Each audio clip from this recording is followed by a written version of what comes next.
Welcome to the Who's Left podcast, a show about Indiana politics, history, and culture from an unapologetically leftist perspective. My name is Scott Aaron Rogers, and I'm recording from Bloomington. So, going back to the earliest episodes of this podcast, we've debated whether it is possible to affect progressive change working in the confines of the Democratic Party. Now, despite the frustration, the gatekeeping, the thumbs on scales, and constantly feeling like Charlie Brown trying to kick the football, I've always advocated and continue to advocate for working within the Democratic Party. The hurdles to running independently, in my opinion, are too great, and the reward for commandeering the structural power of the party too enticing. It's like going to war in a fishing boat or trying to hijack a battleship. I guess today disagrees, and that's okay. Ben Davis is running for Indiana House District 13, a sprawling rural district in western Indiana stretching from West Lafayette up to Kentland and down to Covington.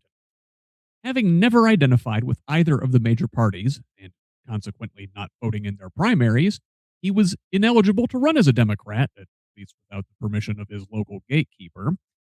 So Davis is carving his own path, running outside the system as a member of the new Socialist Party of Indiana.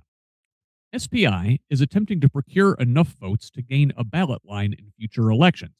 A tough hurdle to clear, but perhaps an important step in breaking the two-party duopoly.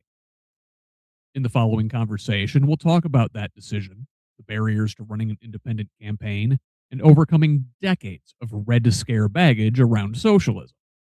We'll look at who Indiana's current representatives really serve, the corrupting influence of money in politics, the resonance of economic populism in rural areas, and the two main pillars of his campaign platform. Now, real quick, before we get to the interview, a big ask. This is an independent media project. We don't paywall content. We don't sell out to advertisers. We don't have billionaire benefactors. Only individuals like you keep this thing going. It is a foundational principle of Who's Left and the larger Progressive Indiana network that we refuse to hide valuable information behind paywalls in the middle of a political crisis, even if that's not in our financial best interest. So please, if you find value in this work, go to progressiveindiana.net and subscribe at the paid level. It's only $5 a month or $50 a year to help us build the infrastructure that will pop the right-wing media bubble in this state. You can also make a one-time contribution to Who's Left on Cash App or Venmo. Links are in the show notes. And listen, paid subscription isn't in the cards for you right now. That's okay. You can still help by liking and sharing on social media, commenting, leaving reviews, providing feedback, and forwarding articles to your people. Get us next time. Mostly, we just want you here in this community of Hoosiers dedicated to making this state and its government work for all of us, not just the elite few. Please join us. Follow me on Blue Sky, Instagram, and Threads at whosleft.us and on Facebook, TikTok, and YouTube at Who's Left. Progressive Indiana Network's handle is the full spelled out name on most sites, but on Blue Sky and TikTok, it's PIN Indiana. Please help us grow with a follow wherever you're at. Tell the others. Let's build a radically democratic Indiana together. Now, here's my conversation with Ben Davis. All right, here with me is Ben Davis. Ben, welcome. Hi, welcome. Thanks, Scott. Thanks for having me on. Appreciate you being here today. So, you are running for the Indiana State House in District 13. So, let's begin here, but with a little section I like to call the easy dubs. We're going to ask the easy, simple journalism questions: the who, what, when, where. Before getting into what I like to think of as a more interesting question is the why. So, first, why don't you go ahead and introduce yourself to the good folks listening out here? Well, hi. Again, I'm Ben Davis. I use he, him pronouns. I am a lifelong resident of Lafayette, Indiana, born and raised here. Married my high school sweetheart about 30 years ago. I have 3 kids, 21, 20, and 18. My career is in IT, infrastructure, strategy, and administration. So I've been doing that my entire career and still do that to this day. I've been really, interested in always in my career of figuring out and solving problems for people, right? Using technology, not technology for technology's sake, but how can I, make changes to the conditions of the environment, learning new things, so that I can, make people's working lives easier. So that's been a constant thread throughout my career as well. So Yeah, I like the way you framed it, like not just technology for technology's sake, which I'm sure might come up in a say AI related discussion down the road. maybe. So that's the who, and the what. Like we said, is you are running for the Indiana State House of Representatives up there in District 13. Let's talk about the little bit of the where. Let's talk about District 13. That is quite a large district for a state house district, is it not? Yeah, it happens to be the largest by land area in the state, as luck would have it, of where I live. So it includes the kind of the non-urban, mostly parts of Tippecanoe County, and it includes the south part of Lafayette, city of Lafayette, but then kind of the northwest and south parts of Tippecanoe County. It includes all of Warren and Benton counties, most of Fountain County, and then some townships of surrounding counties like Newton County, Jasper County, and a few others. So yeah, quite large. Goes all the way from like Ketland, Indiana, all the way down to Covington, Indiana.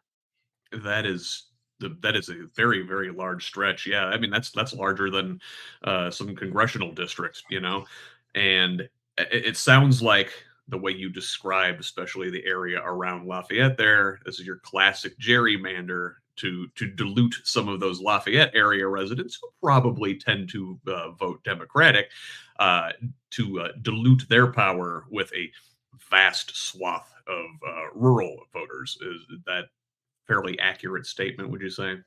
I'd say that's probably pretty likely, considering who controls our legislature for the last 12 to 16 years, and the fact that Indiana allows legislators to choose their own voters. So, yeah. Yeah, yeah, and their own congressional voters at the federal level, which fortunately we at least saw some pushback in that regard here in the last month. So small victories where we can take them, I suppose. Yeah. Yes, that was. I was actually there at the State House that first Monday. Was it December 1st? Yes, Rallying against yes. it, and I was there the entire session, in the actual room where they were deciding things. So it was very interesting. It was very interesting to see how that all went down that day. But yeah, I was there to support the rally and everything. So So we spoke a little bit just now to the dynamic between Democrats and Republicans in the state of Indiana. Now, I think it is particularly interesting that you would consider yourself neither. Is that fairly accurate? yeah, that is accurate. Definitely have never considered myself anything close to Republican, but I've never registered for and voted for a primary because again, I've never identified really with either party. Um, while I could tend to agree much more with the Democratic side of things. Um, Again, my issues with the Democratic Party, as you can see in my website and things, is that they're just as controlled by big money, and capitalism that the Republican Party is, right? While in lower smaller seats like mine or even local seats, right, that may not matter as much. As soon as you start to move up at all, that blue team versus red team dynamic is going to show up, and I've kind of experienced that myself as well. So here in Tippecanoe County. So um, again, as far as kind of my own identity, right, with the nationally, with the militarism, of the U.S. empire, right, with the war in Gaza, the I'm sorry, the genocide in Gaza, the policy, for capitalism, regardless of which party you're in. Um, yeah, it's not something I can't really identify myself as a Democrat. So yeah, I'm much more comfortable running outside the two party system. I think the two party system creates so many problems than it helps. So yeah, I'm really happy not to participate and try to build something else. Yeah, very interesting, and it's certainly an extra hurdle There are I had Nathan Gosch from Independent Indiana on the show a few months ago, and that's one of the things we talked about is the various hurdles you have to go through the whole signature collection process if you're not Right. running as one of the two major parties. Are you relatively far along in that process already? Would you say, or sort of just beginning? So I had started to collect signatures a few months ago under the independent badge, right? So, kind of the story, short version of the story is I was planning to run as a Democratic Socialist, but as a D, as others have, such as Orna Mamdani. But my Tippecanoe County chair said, well, you need to label yourself as some kind of Democrat in order to run. And as we talked about, I'm not comfortable labeling myself as a Democrat. I was happy to collaborate with the Democratic Party, but they really weren't willing to do that. So I changed my party affiliation from D to I. And I started gathering signatures under the independent label. I had upwards of 100 here just a couple of months ago. But I've recently changed my party affiliation again to a newly burgeoning party that aligns with my values called the Socialist Party of Indiana. It is a brand new idea that's been created by my friends in DSA around the state. And so I'm having to, the way the form works, right? You can say you're either independent, I'm gathering signatures as an independent candidate, or I'm gathering signatures for this other minor party. So since I wasn't too far into that, I need about 650 signatures in order to get on the ballot. I figured it was better to make that change now than later, so that I can start getting the signatures from the folks that were kind of already the easier asks in my world than doing it later. So I still don't think that getting 650 signatures is going to be very hard. The first day that you can turn those in is January 7th. The last day is June 30th. So want to get those done earlier than later to get that out of the way. And as I've talked about, I've already started to do that. But yeah, I mean, Democrats that I've talked to, progressives that I talk to, and say, "Hey, here's my position. I'm a Democratic Socialist," and you kind of wait for a little bit in your head to say, "What are they going to think of the S word?"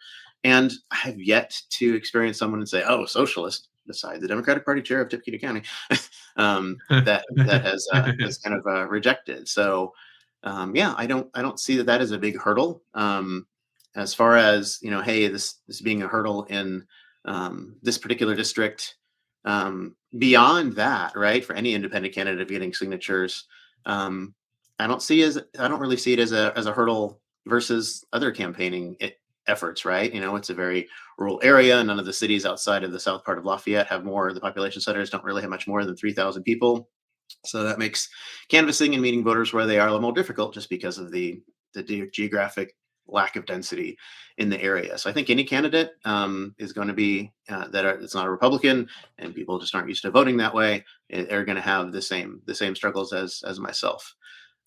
Plus, just working class messaging hasn't really been tested in this district, right? The last several Democratic candidates, in from my perspective, really haven't done a lot of campaigning. The last one in particular was pretty much a paper candidate, in my opinion, and so that's what kind of threw me into wanting to run. Is I was like, when the last election, when I saw that person running, and I couldn't find much information about them, I'm like, wow, there's really not, the people that might want an alternative don't have one. No wonder that Indiana has such low voter turnout.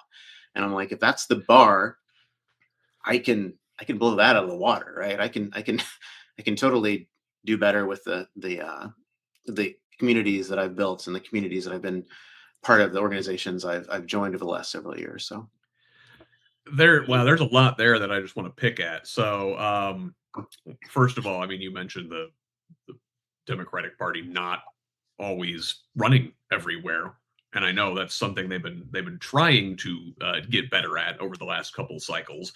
But still, there's a lot of uncontested races, especially lower down on the ballot. But you speak to like this concept of a paper candidate, like running somewhere and having someone on the ballot, having an alternative to voting for the default Republican. Okay, great, but like are you really out there in the community? Are you really doing the work? Are you really campaigning, or is it just to say, hey, here's a D, right? Um, is that doing any good?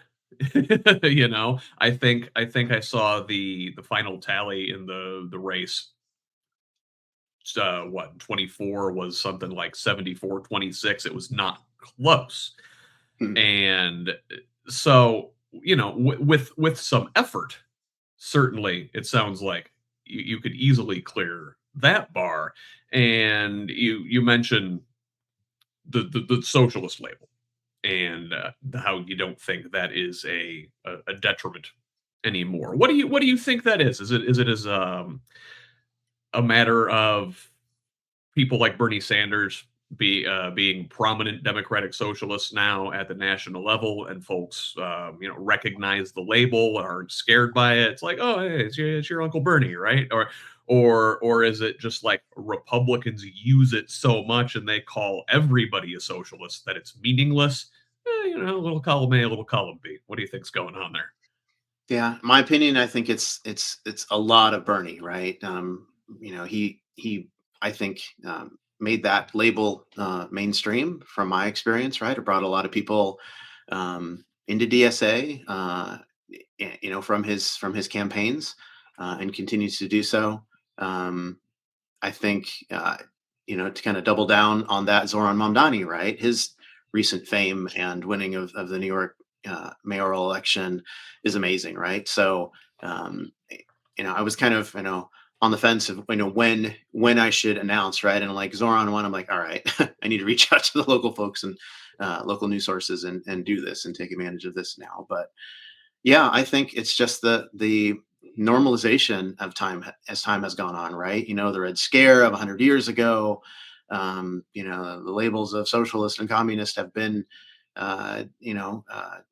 villainized for 100 years, right, by the media. And I think folks like Bernie and Zoran and others around the country have really put a big dent in the fear of that label, and people are finally able to ask the question, okay, what does this really mean, and in my experience, right, with the people I've met in Tippecanoe County in the Democratic Party, people in Warren County in the Democratic Party, you'd be surprised of how many people come out and say, yeah, I'm actually a socialist, or I agree with so many values of socialism, itself, right, when you kind of get them in person or whatnot. So it's been pleasantly surprising. I'm sure I'm going to get pushback, eventually, but so far, people really haven't pushed back in the main conversations I've had with people. So yeah, I think things are changing. The right has created so much harm and come out openly.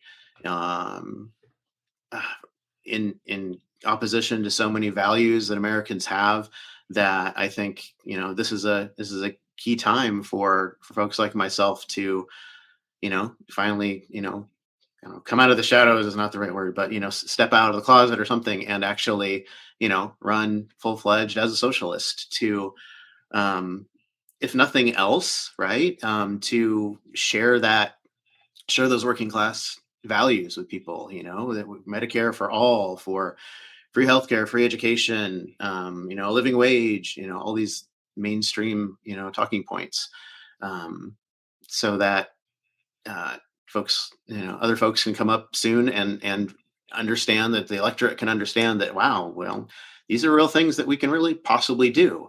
Maybe if we get people in office that are brave enough to try to do that and make the change, maybe we can dig ourselves out of the cost of living crisis and all the other things that many other countries already have available to them. Right. Now, I mean, you spoke about Zoran in New York, and he's certainly a very captivating figure, a skilled campaigner, just a really, really bright guy, really effective communicator. Now, I love me some Zoran. I don't know how well Zoran would play in, rural Western Indiana, but you spoke about Bernie. And, I think people forget around here that the last time Indiana had a competitive primary at the presidential level was 2016. And in that primary, Bernie defeated Hillary Clinton in Indiana. Um, that kind of democratic socialism does seem to resonate in rural areas. Whereas, maybe Mamdani's socialism, same thing, but the way he talks about it wouldn't resonate maybe as well in rural areas. But Bernie Sanders, being from Vermont, being from a very rural, let's say a very white state, um, maybe knows how to speak to these things in a way that your average Hoosier voter understands, isn't scared by, doesn't fall for the Red Scare tactics. Yeah, I mean, Zoran's particular policies have to be a little bit different from the super urban area where he's at, right? The free buses, free childcare, and freezing the rent and things like that, right? They're very specific to New York City. The policies that both of them talk about, right, is you know using the tax money that is collected for the good of everyone, right? And fairly taxing everyone, right? So in our state, we have a flat tax, right? So it doesn't matter if you make $10,000, you make $1 million, you pay the same 3% or so. We're one of 12 states that have a flat tax rate. Um, and we're the second or third lowest tax rate. So the fact that the rich people pay the same as everybody else doesn't really help our budget, right? We have education. We have lack of funding in education. We don't pay our teachers very much. Healthcare isn't great. Rural healthcare isn't great, right? Transportation isn't great, right? We just our bus system here in Lafayette, right, just is having to continue to decrease service because of funding keeps drying up. So um, the fact that the wealthy aren't paying their fair share is causing a lot of our problems here, and our policies in our state are continuing to support that paradigm. The person making $40,000 pays $1,200 a year in taxes or so. The person making 400,000 pays 12,000. That means that the person making 40,000 is left with $38,000, and that person making $400,000 is left with $388,000. I think it would benefit everybody to have that be a little bit more tiered. So Yeah, and that doesn't even begin to touch the people who are making, $48 million a year. yes, absolutely. There's plenty of those too that are very happy with their 3%. So Yeah, and well, so we spoke to this a little bit about rural socialism and the way it's sort of perceived that collectivism doesn't fly outside of city limits. But if you look at when the Democratic Party used to do well in rural areas, from the turn of the last century through into the 60s, into the civil rights era, until Nixon, say. It was the Democrats that had some sort of economic populist message that they took out there. The FDR, the New Deal, the rural areas were part of that base. White conservative rural voters voted Democratic for decades and decades. And then you saw the Republicans, you saw the Southern strategy, you saw Nixon and then Reagan start tugging at the racial thread to maybe unwind that coalition as Democrats embraced the civil rights movement. But then the parties, the Democrats, and I think you speak to this as someone who doesn't identify as a Democrat, quit talking the economic populist message. They kept the what some folks are derisively calling the woke stuff, and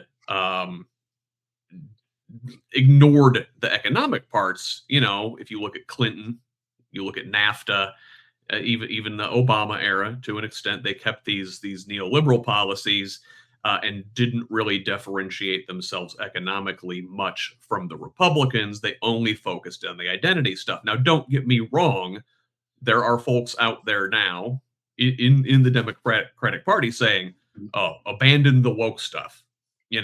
Just focus on an economic message." And I'm saying, well, I'm of the opinion you have to do both, but you certainly have to do the economic populism. You can't just focus on the woke stuff, as I think we've seen over the last several election cycles. Do you agree with that analysis? Yes. Without the economics, right? If you're just running only on identity politics, which of course is important because we have to support our LGBTQ allies, we have our brothers and sisters, and we have to support, our immigrants and everybody else that they villainize, people of color. The without the economic policies, right? It's superficial. It's the I talked about, right, and Bernie's talked about, right. We have to get money out of politics, right? The donations, right, the big donors, right, are on both sides, right? The if a rich person or entity is going to wants to keep their keep their low tax rate and their economic freedom or whatever at their level, whatever candidate's going to support them and that level, they're gonna put their money behind, and that is a huge problem. Um, the fact that you get to be a national politician, and over time you just become a rich person. That's wrong. That doesn't make any sense. Um, but yeah, to your point, right? That it has shifted that direction, right? It doesn't matter which party you're voting for. They're both um, you know militarism empire throughout the world, right? They're both going to help support the 800 military bases that are around the world. They're both going to keep bumping up the military budget every single year. They're going to support policing and prisons. Um, they're going to have anti-immigrant policies, that as the presidents have gone by, right, those policies have continued to increase. It doesn't matter which team they're behind, right, which team they want to be on. So the focus has been more on just, we need to win. We and that simply, right, whether you're on team red or team blue, we need to win. And without, what policies, what things can we talk about to rile people up, but just, we can win. We don't really want to make change. We want to keep the economic status quo because, again, the people in party leadership um, are not unwealthy. So um, that's the main control, right? And even though, hey, we care about identity, we care about this or that particular issue, which of course is important, but to use that as the only wedge, use that as the only cudgel to entice voters to get to the polls, while keeping everything else the same. Well, cars are $50,000, and um, minimum wage hasn't increased in many years. It doesn't move the needle. It doesn't help working class people. It continues to pull more of the dollars and the wealth away from the working class to the billionaire class. Let me play devil's advocate for a second. Okay. And as someone who, I guess probably I call myself a Democrat. I work within the Democratic Party just because I realize the hurdles, the extra hurdles that are put in front of folks working outside of that system, and I think it's easier to work within it than outside of it. But I certainly understand the alternate path as well. But so I think your average Democrat would say, well, we have to raise money to compete. How are we going to implement our policies that would be better for the working class if we don't first win. And in order to win, we need to compete financially with the Republicans. And so, in order to compete financially, maybe we have to, not talk about capitalism and not talk about wealth dynamics and not challenge power as much because we need their money.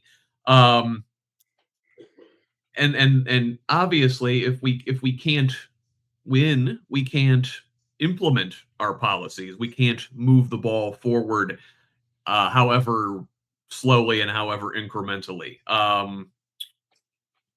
I don't necessarily agree with this policy, but I think that's what a lot of folks would say. Why are they wrong? Yeah.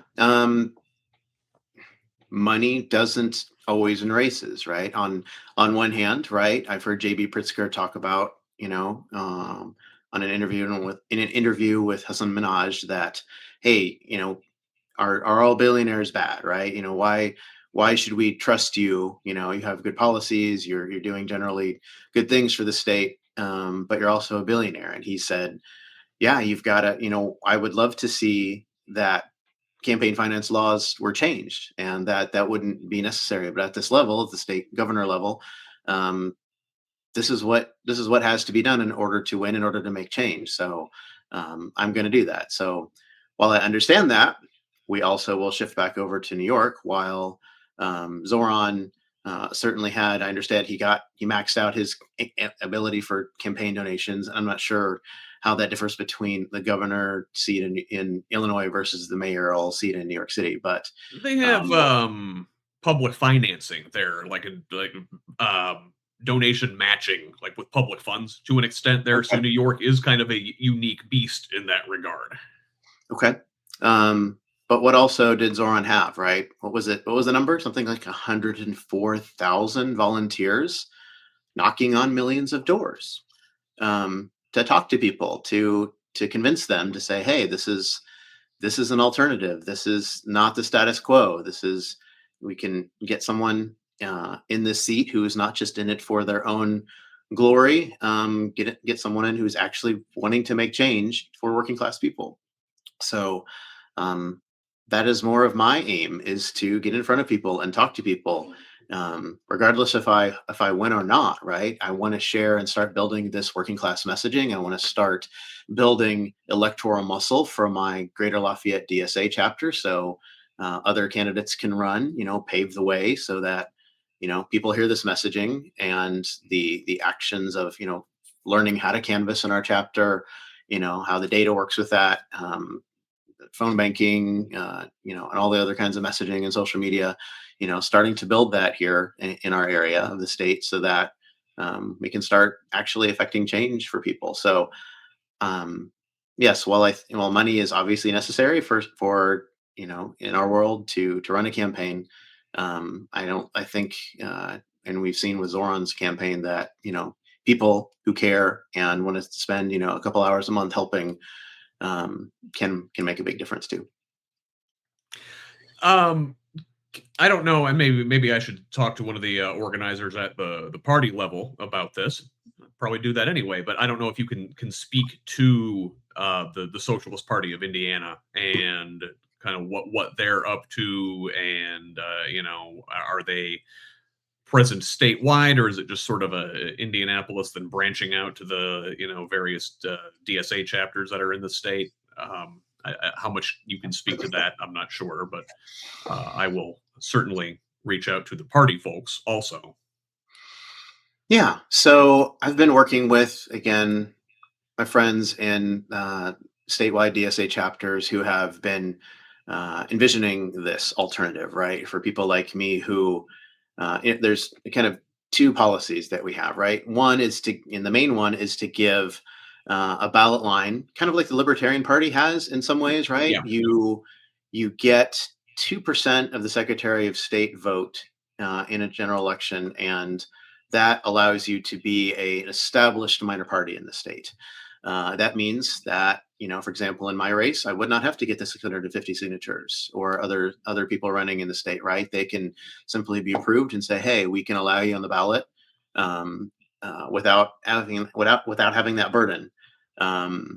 And there are many like me around the state that are kind of in the same situation where there is this tension between the Democratic Party and the candidate, that uh, they may or may not be able to have ballot access, right? And for my story, right, I've never voted in a primary before, right? I mentioned I've never really identified with either party. So as I've going up my learning curve quickly here, I learned that in order to get on the ballot as a D, one either has to have voted in the last primary or two. I'm not sure exactly where the law is at this point. It's one or Yeah, I two think it's primaries. 2. Yeah. Okay. And then, or you have to have a letter written by the party chair in your county saying to the state party that, yeah, we're gonna let this person on the ballot. Um, and while others have, for example, the Warren County Democrat chair, after an hour of meeting with him, he was like, yeah, if you lived in my county, I would have written you a letter right here, right now. The one in Tippecanoe County, not so much, not as agreeable, right? So to actually affect the change that people like me want to see in our state, that is a hurdle to in some areas, right? So to create a ballot line that not only allows easy access without the signature hurdle, but also that aligns and speaks to immediately of what the values are behind the person's candidacy, without having to have a deeper conversation, is helpful as well. So that is one, you know, strategy of the Socialist Party of Indiana. The other is, if you do have access to the ballot as a Democrat and you think that that is going to lead to the change that we all want, um, great. Use that for now. Maybe later that something will change and the Democratic Party won't like that. But ultimately, we want change that's positive for working class people. However we can do that, right? So it's not a one size fits all solution. It's kind of a multi-pronged strategy. So I decided to go ahead and change my party affiliation because I believe in the project. I believe in what the vision of the folks have been building, and I think they're great people to partner to help pull it off. And I also help pave the way for others as well, right? The entire, kind of ethos of my candidacy is to, again, pave the way for other, Democratic Socialist candidates to step up and run to actually make the change that we want to see. So doing anything I can, again, helping learn people here in my local DSA chapter and other people involved with the campaign of how to canvass and how to register to run and how to start a website and how to get donations and all the things that I've been learning. Right. It's not just for me. It's not just for my candidacy. I want to share that with as many people who want to also see the same change. Yeah, building that parallel structure, and it's an important thing to do. Like nobody, I don't think across the spectrum likes the two-party system, whether you're a Republican, a Democrat, an independent, or some other flavor of whatever. Nobody, except for maybe like party insiders and apparatchiks in the two major parties, like the two-party system. Most Democrats I speak to hate it. They hate the gatekeeping. They hate the way the state party is inept. They hate having to kiss the ring. They hate having to go through little fiefdoms like these county party chairs. You shouldn't need a rubber stamp from a person to run for office. This is like that seems not very democratic to me. 100%. I've mentioned the same thing. Like, this is the Democratic Party, but I have to have a unilateral decision by one person for ballot access if I haven't, again, kissed the ring in some way and voted in some previous primaries. So, yeah, had I known that and was thinking about running in previous years, I probably would have, voted in some primaries to get that access. But again, I'm drinking from the fire hose. So Well, yeah, and then that whole party, that voting in the primary thing, also can bite you in the ass. I mean, I know people who are true blue Democrats or whatever, right? Who have pulled Republican primary ballots precisely because they live in an area where that's about your only option, and they want to choose the more moderate person. They want to, try and shave off some of the rough edges where they can, and I get that. I mean, that seemed like harm reduction seems like a reasonable strategy, and you Yeah. shouldn't fault somebody for choosing that strategy. Yeah, I've heard that as well. I think the party chair still has the ability to override that, but I think that's even a probably a harder nut to crack than the position I found myself in. So I think it's the same nut. It's you have to convince one person that you're not I don't know a Republican plant or a saboteur or an outsider or whatever. I mean, I get in their capacity as a party official, they need to protect the party and the brand, but like, man, it again, just not very democratic process for the Democratic Party. Um, let's talk a little bit, and we can't get super deep here in this first conversation, but I'll have you back. We'll talk about all this stuff down the road. Um, let's look at some of your campaign planks a little bit, and I've got your website pulled up over here on the other side. You've got a nice, good long list.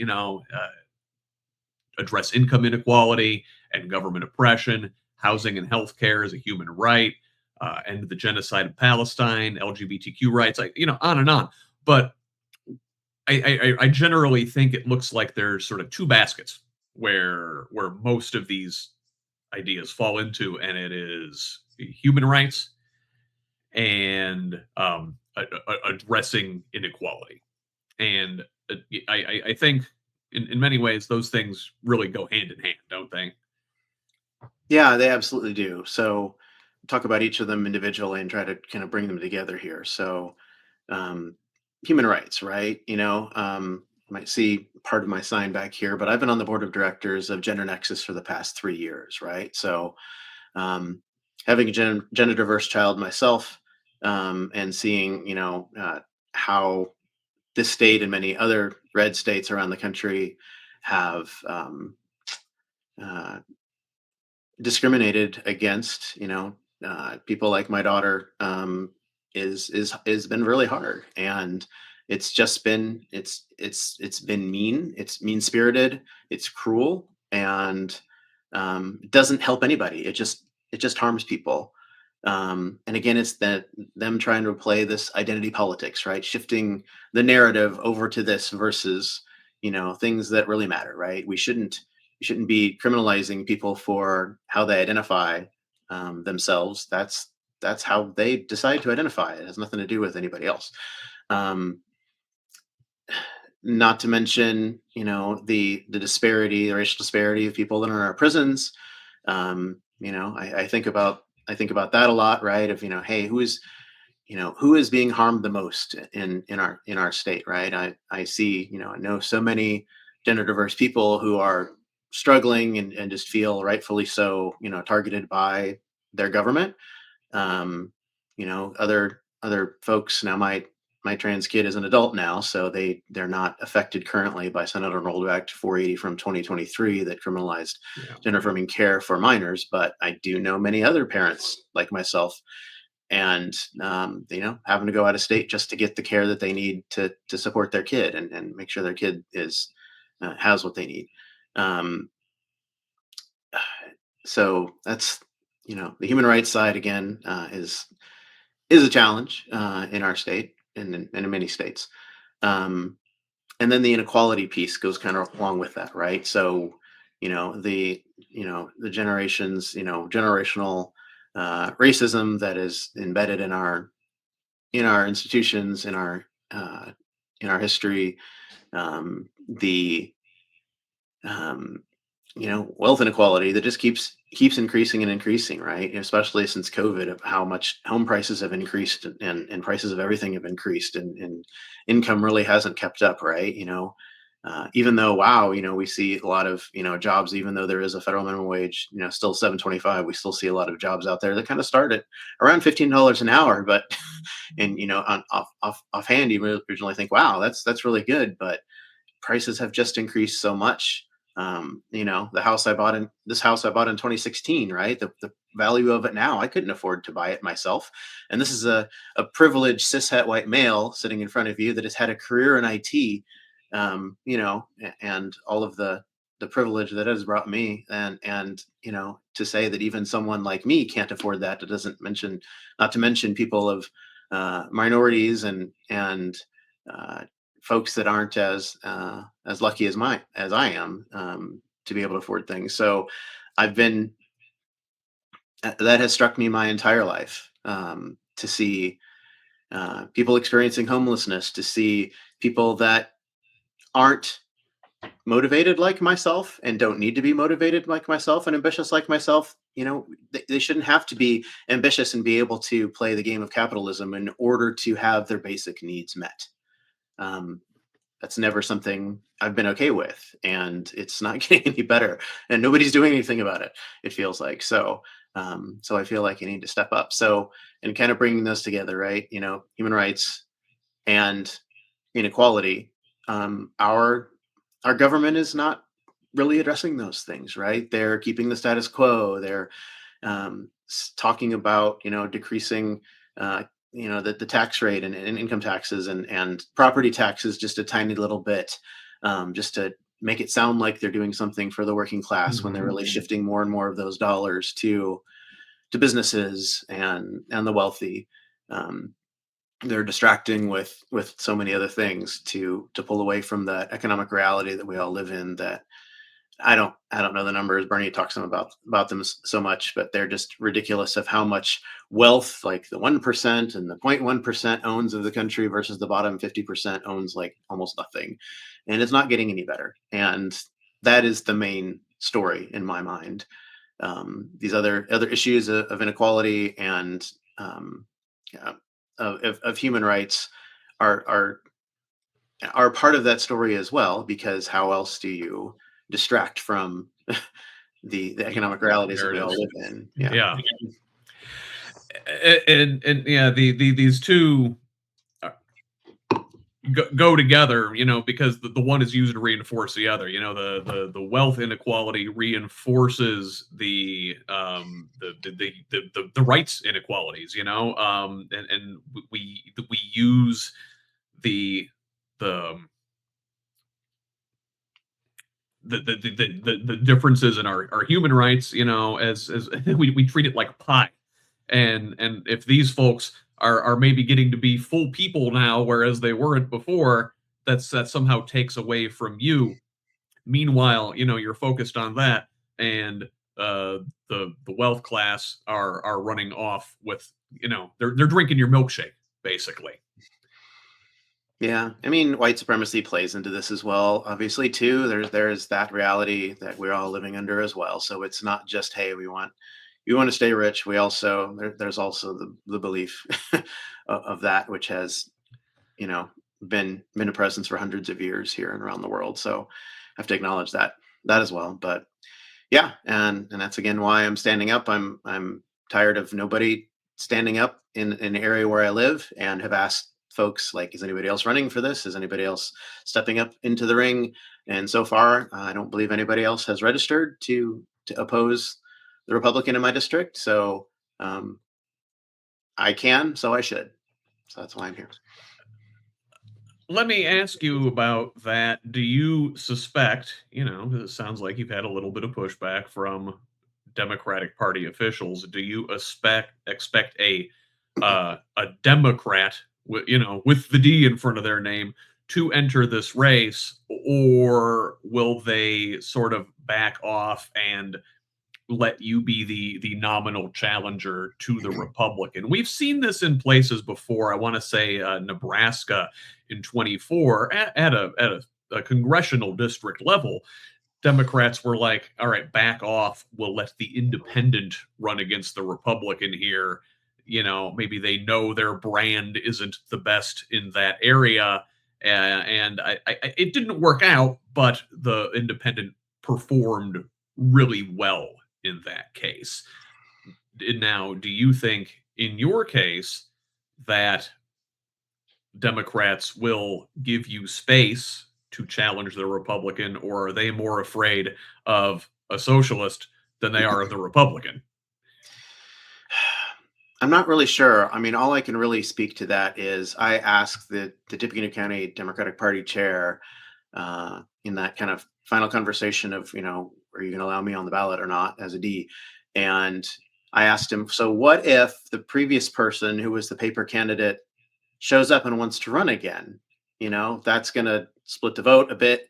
And, you know, what do you think of that? And he was like, man, I don't know. I hope that doesn't happen because, we both kind of agreed of the quality of that candidate in the previous race. So, but again, he leads Team Blue. If somebody wants to run as Team Blue, I don't, and especially if they voted in the last two primaries, which this person probably has, if he decides to show up and run again, he's probably going to get to.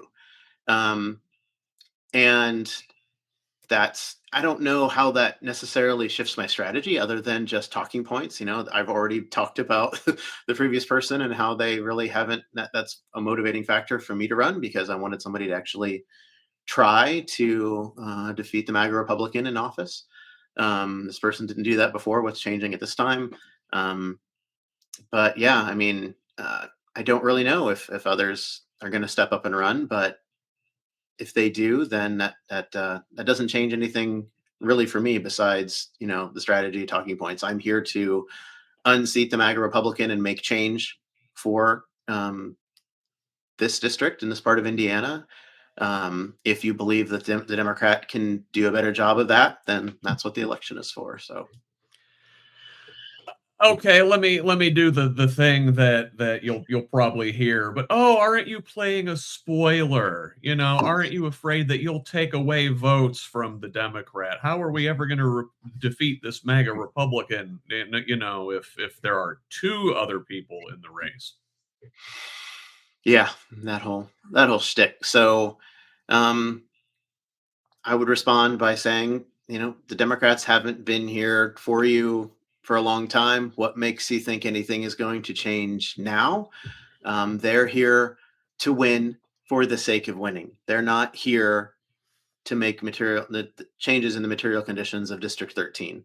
That's what I'm here to do. I'm not a rich person at all. I am a working class person like you, and I want to see everybody brought up to the level at least that I am, with where I'm at and the luck and the privilege that I've had. You shouldn't have to have luck and privilege in order to have your needs met and live a relatively comfortable life here. That is the idea that there is still scarcity in our world today. I've reflected and not once in my growing up here in Tippecanoe County have I ever, as a child all the way up to an adult, gone to the grocery store and saw where the shelves were empty and there wasn't available food for people. So there is we're not living in a society where there is scarcity for basic goods. They are wealth is hoarded, and that's wrong. And we need people to stand up to redistribute that wealth to people so that they have at least their basic needs met, which so many Hoosiers don't. Yeah, 100%. So, just a few minutes left before we have to wrap up here, but I guess I want to start talking about the how.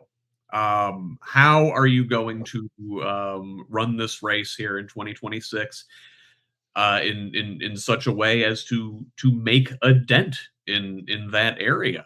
Um, how do you approve upon the 26% that the Democrat got last time? And how do we just like whittle away at that MAGA, that scarcity mindset that there's only so much to go around, and this amorphous they are coming for what is yours. Yeah. So the kind of the foundation of the strategy is to get in front of people. One of the things that I'm been really good at, I have all these organizations that I've been a part of, from DSA to JVP to GenerNexus to PFLAG. I show up, right? I am there, and I get in front of people. So that's the main plan and strategy for this campaign is myself and people who are involved in the campaign is to get out in the community and get in front of people and talk to people, to canvas, to phone bank, to be on social media, to get involved in events that are already out there, from the Boswell Christmas event that I was at in the parade several weeks ago, to the Warren County Democrats Women's Lunch that I'm attending every month. But they haven't, again, kicked me out of it all. I still thank them for, like, hey, I can still be here. I'm under Socialist Party of Indiana, but you're still willing to host me and talk to me, and they're going to have a kind of a not a debate, because it's not against opposition, right? But they're going to have a candidate forum to have several candidates in the area here in January. So um, being getting in front of people in podcasts like yours, just trying to get the message out, right? However I can, and again, it's going to be a little more challenging in a less urban area, to where people aren't centralized. But that's part of the challenge, is where are these community events that I can be at, and people in my campaign can be at? How do we canvas? That I guess is one other challenge of not being under the Democratic Party banner, is I'm not going to really have van access. DSA National can provide van access to some extent, as long as my chapter endorses me. And I'm currently in the middle of that endorsement process now. Hopefully by the end of January, my chapter can endorse me. If so, then DSA National can provide van access, but only if a Democrat doesn't enter the race. If there's another Democrat in the race, DSA's contract with that software is that they can't provide it. So Interesting. Trying to find another platform to help track and figure out, hey, I've knocked on this person's door 2 or 3 times, and where do they stand? So that is another challenge, another technical challenge to overcome. But yeah, it is just getting out the message that, hey, it's not about, I've heard this from others, and I've kind of like it as well. It's not about left versus right. It's top versus bottom. Yep. And that, in getting in front of as many people that will listen as possible. And this is an experiment, right? This is to see, hey, can rural Indiana, where the Democratic Party is very weak, can the Democratic Socialists step up and win an election? We will find out. And yeah, and we mentioned this earlier in the show, that everybody recognizes that. I think this is a top bottom issue, and I think a lot of Republicans, a lot of MAGA folks, they see the Democrats as coastal, as elite, as protecting wealth and privilege. And a lot of folks on the left and a lot of Democrats see Republicans as protecting wealth and privilege, and they're all right. They're both right. So really, it is speaking that economic populist message, and I think you will find a willing audience wherever you go across your district, if you keep the framing that way, because folks in the rural areas, they resent wealth and privilege, I think, as much as anybody. Yeah, I think not being a Democrat will play well with many people in those areas, and again, we will find out. So yeah, there's, like you said, there's a lot of disdain for the two-party system. So there are pros and cons. Yeah, people value independence. I think, especially uh, out in rural areas. There is that mindset of having to, tame the land or whatever, and making it on your own. We can debate whether how much of that is actually true, and how much unseen societal buildup went into you making it on your own beforehand. But people still have that mindset where I did this myself, and they value independence as a rule. Yeah, yeah. I mean, rural areas, just because you live in a rural area doesn't mean that you shouldn't have the same rights and capabilities that people in urban areas do, right? You should still have quality schools. You should still have access to healthcare and emergency services nearby you, right? And we're not going in a good direction there, right? When I was in Boswell, right, the school there closed, with like within the last 5 or 10 years. I don't have the exact number, but I had talked to a teacher who had taught there for 30 or 40 years, right? And now they're having to bus kids out of that area to another, school system in another area. We should, as a society, allow and invest in infrastructure and public services that support everybody where they want to live. Again, there's not a scarcity. The scarcity argument is completely false. We should be able to figure out how to, flip the script and make things work for everybody, regardless of where they want to live. We're the richest country in the history of the world. We spend $1 trillion a year on war and death, and we mirror a lot of those same concepts here in our own state. So I think there's plenty of room to make some change if we can convince enough people to run, enough legislators to get elected to make that change. Absolutely. Well, Ben, for folks out there that are intrigued by your candidacy and want to learn more about it, perhaps where they could donate or how they can help you with some volunteer opportunities, where would you like me to point folks?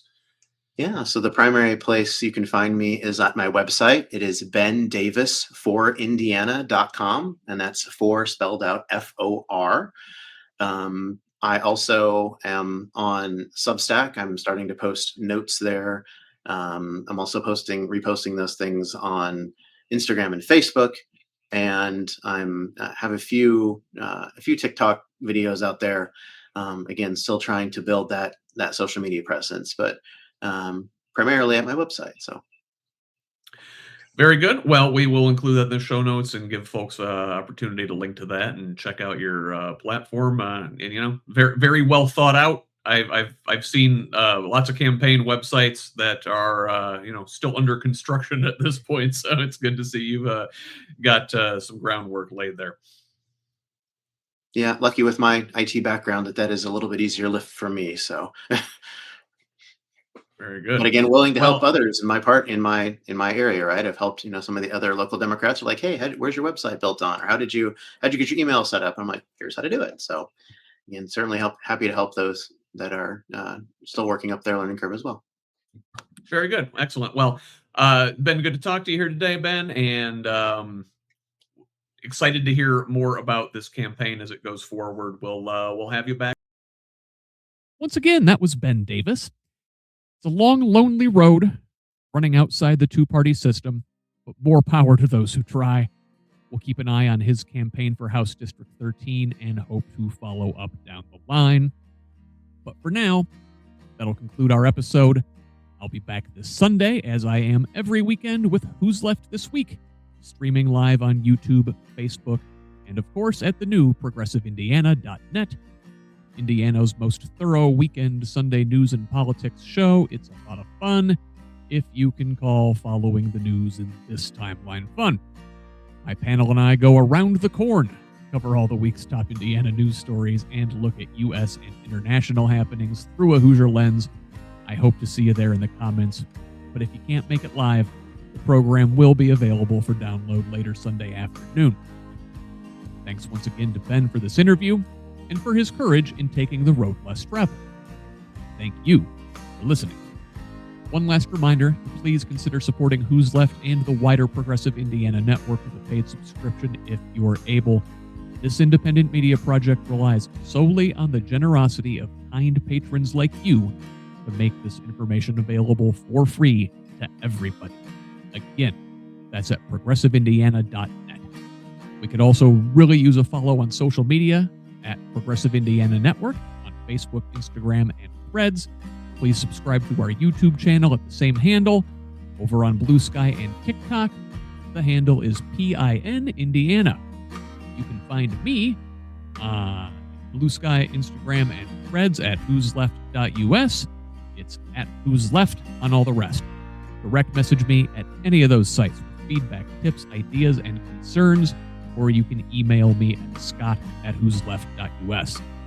Finally, please forward the show to a friend, have them pass it on too. Let's keep building this project in a truly democratic state, one conversation at a time. Until the next one, this has been the Who's Left podcast. I'm Scott Aaron Rogers. Love each other, Indiana.